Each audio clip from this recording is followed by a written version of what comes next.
Salut tout le monde, j'espère que vous allez bien. Alors aujourd'hui, je vous sors une vidéo sous un tout autre format parce que j'ai ma caméra qui vient de me lâcher. Donc là, je suis en facecam devant mon PC et on va aborder le sujet du professeur Karl Patterson Schmidt. Alors pour ceux qui ne le connaissent pas, c'est un herpétologue qui travaillait pour le Muséum d'histoire naturelle de Chicago. Et un jour, il a été mordu par une espèce de colibridé opistoglyphe et 24 heures après, il est décédé. Sauf que ce monsieur nous a laissé un bel héritage puisqu'il a littéralement fait le récit de, son envenimation jusqu'à sa mort et derrière, il y a les médecins légistes qui ont publié les résultats de l'autopsie. Donc, la vidéo va se diviser en plusieurs parties. La première partie, je vais vous laisser voir un reportage qui provient de la chaîne Sci-Free qui, relate le journal de la mort de Karl Patterson Schmidt et en seconde partie, je vous expliquerai un petit peu pourquoi est-ce que selon moi, on aurait tout intérêt à un peu plus étudier le venin des colibridés au pistoglyphe. Je vous laisse devant le reportage et on se retrouve très vite.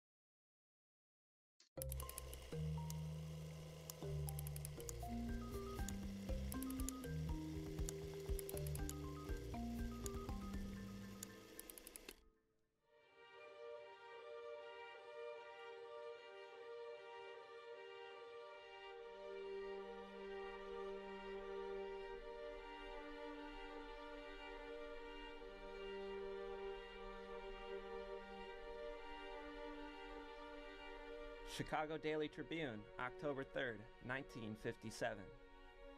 Dr. Carl P. Schmidt, famed snake expert, made a detailed scientific record of the effect of the poison from a snake bite.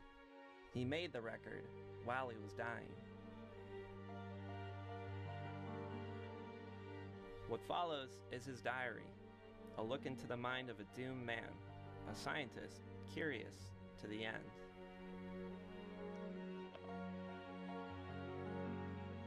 September 25th, 1957. Page 1. A 30-inch snake brought for identification to the Chicago Natural History Museum from the Lincoln Park Zoo proved to be uncommonly difficult to name. It was known to be an African snake, and with the characteristic head shape, oblique and keeled dorsal scales, and bright-colored pattern, should have offered no difficulty. But no key for identification would make it a boomslang,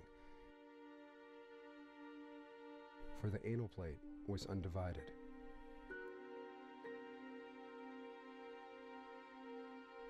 That it was nevertheless a boomslang, Dysphyletus typus, was dramatically attested by its behavior.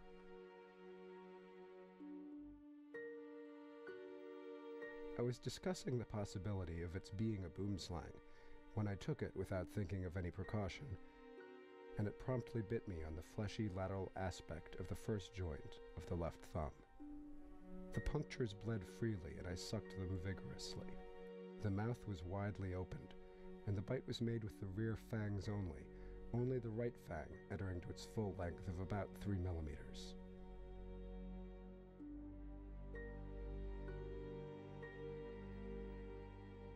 Page 2. 4:30 to 5:30 p.m. Strong nausea, but without vomiting, during trip to Homewood on suburban train. 5:30 to 6:30 p.m. Strong chill and shaking, followed by fever of 101.7 degrees. Bleeding of mucous membranes in the mouth began about 5:30, apparently mostly from gums. 8:30 p.m. Ate 2 pieces of milk toast. 9 to 12:20 a.m. Slept well. Urination at 12:20 a.m. Mostly blood, but small in amount. Took a glass of water at 4:30 a.m., followed by violent nausea and vomiting, the contents of the stomach being the undigested supper. Felt much better and slept until 6:30 a.m.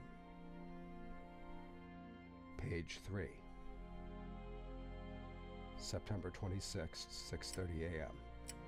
Temperature 98.2. Ate cereal and poached egg on toast, and applesauce and coffee for breakfast. No urine, with an ounce or so of blood about every 3 hours. mouth and nose continuing to bleed, not excessively.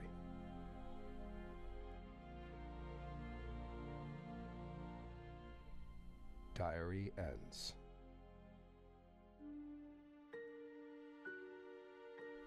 September 26th, 1:30 p.m. After lunch, vomited and called wife. Found in sweat. Unable to talk or answer. Physician called. Resuscitation attempted and continuous until arrival at hospital, 3 p.m. and pronounced dead from respiration paralysis.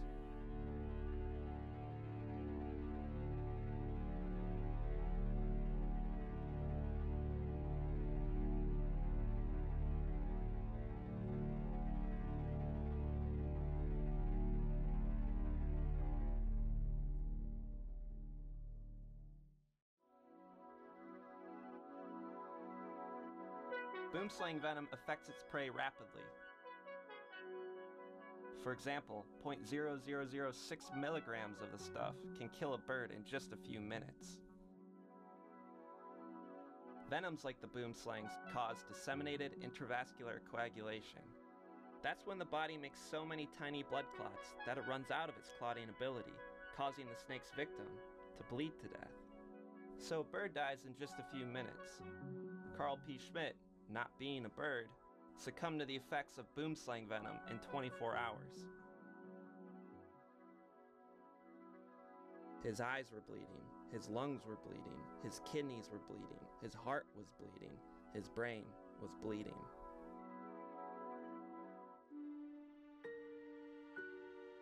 The Chicago Daily Tribune reported that Schmidt was asked if he would see a doctor the morning after the snake bite, just hours before he died.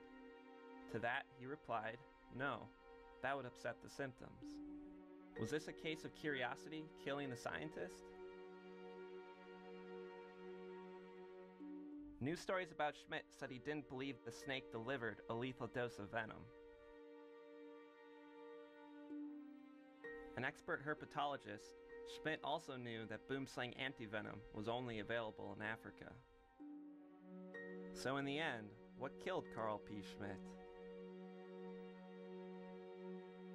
The autopsy report said the underlying cause of death was venom poisoning from a snake bite.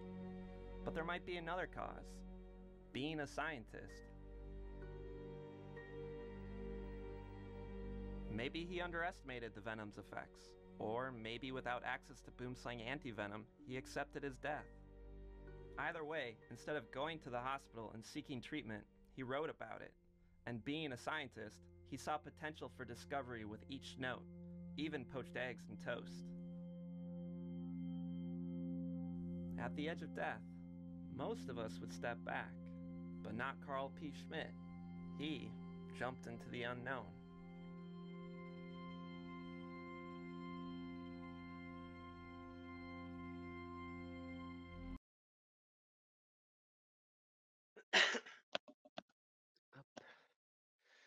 Voilà, donc c'est ce petit reportage qui fait référence aux notes qu'a laissé Karl Patterson Schmidt avant de mourir. Alors, comme vous pouvez le voir, l'action, ou comme vous avez pu le comprendre, l'action du venin a été quand même assez longue. Ça a mis 24 heures pour que le décès survienne. Par contre, il a eu des symptômes évidents d'une envenimation, des nausées, des vomissements, une température qui monte. Il s'est mis aussi à saigner de la bouche et du nez. Et sa femme a fini par le retrouver totalement incapable de parler et de répondre. Le médecin l'a conduit à l'hôpital et a tenté une réanimation cardiaque, mais elle n'a pas été fructueuse et le professeur Schmidt en est décédé. Et suite à l'autopsie, ils ont découvert qu'en fait le professeur Schmidt n'était pas décédé d'une paralysie respiratoire comme il le pensait, mais d'une hémorragie généralisée. En fait, tous les organes de son corps s'étaient mis à saigner dû aux effets du venin de Boomslang sur son organisme. Si vous voulez, le venin du Boomslang, c'est un venin qui va créer plein de petits caillots dans votre système sanguin, qui va faire qu'au bout d'un moment, ben, votre système sanguin ne va plus coaguler et va se mettre à saigner en permanence. Pour vous dire, il a même saigné du cuir chevelu et du cerveau. Donc c'est un venin hyper puissant. Ils ont fait des études suite à la mort du docteur Schmidt et ils ont découvert que seulement 0,0006 mg de venin pouvait tuer un oiseau. Évidemment, les effets du venin sur un oiseau ne vont pas mettre le même temps à agir et à se montrer que sur un être humain. Donc, ce professeur a donné sa vie pour faire avancer la science. Alors, ils ne savent pas aujourd'hui si c'est sa curiosité qui l'a emporté ou si c'est le fait qu'il savait qu'il y avait aucun antivenin accessible, qui lui a fait, entrevoir sa mort et lui a permis d'accepter sa mort.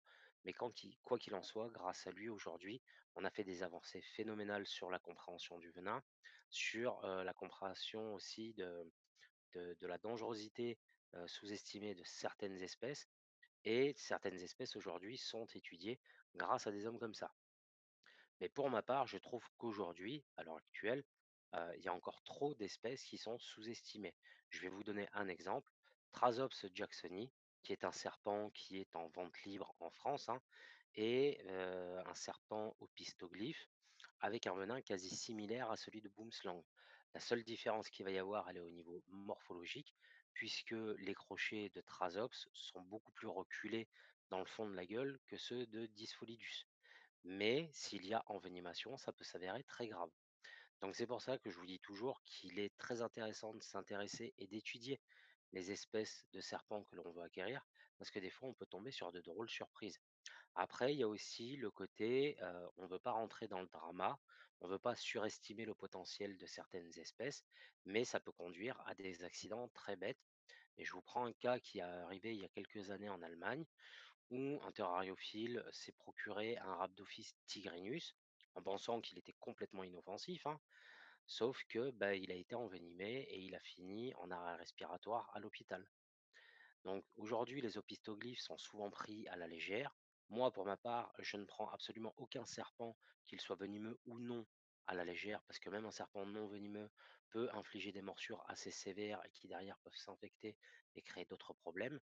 Mais voilà, c'est pour ça que sur les 3 dernières espèces que je vous ai présentées, je trouve ça très dommage que les venins ne soient pas plus étudiés et il ne faut pas oublier que les venins sont une arme mortelle pour les serpents pour qu'ils puissent se nourrir, mais aussi se défendre. Mais de ces armes mortelles, l'être humain a réussi à en faire des médicaments. Je vous prends un exemple que je reprends assez souvent qui me fait rire, mais le venin de Lachesis muta est utilisé aujourd'hui en pharmacologie pour créer des traitements contre des problèmes de type neurologique, troubles de la perception, troubles de la personnalité, tout ça, mais aussi des troubles physiologiques comme les hémorroïdes. C'est assez rigolo. Le venin de Daboya Rosselli est utilisé dans les tests de dépistage des caillots sanguins, par exemple des thromboses, qui derrière peuvent provoquer des embolies. Donc, je pense que chez les opistoglyphes, il y a aussi certaines substances, certaines toxines, certaines protéines qui pourraient aider l'être humain sur le plan médical. Mais on verra dans la dernière partie de la vidéo, donc la semaine prochaine, pourquoi est-ce que ces serpents, on n'en parle pas autant que les espèces protéroglyphes ou solénoglyphes, et pourquoi d'un côté c'est dommage et de l'autre côté c'est pas plus mal. Sur ce, voilà les amis, c'était une vidéo plus courte que d'habitude. J'espère qu'elle vous aura plu. Je vous mettrai le lien du petit reportage dans la description de cette vidéo. Je voulais remercier la personne qui m'a fait découvrir le journal de Karl Patterson Schmidt. Franchement, merci à toi. J'ai appris énormément de choses, même si c'est pas très détaillé. Ça nous remet un petit peu à notre place.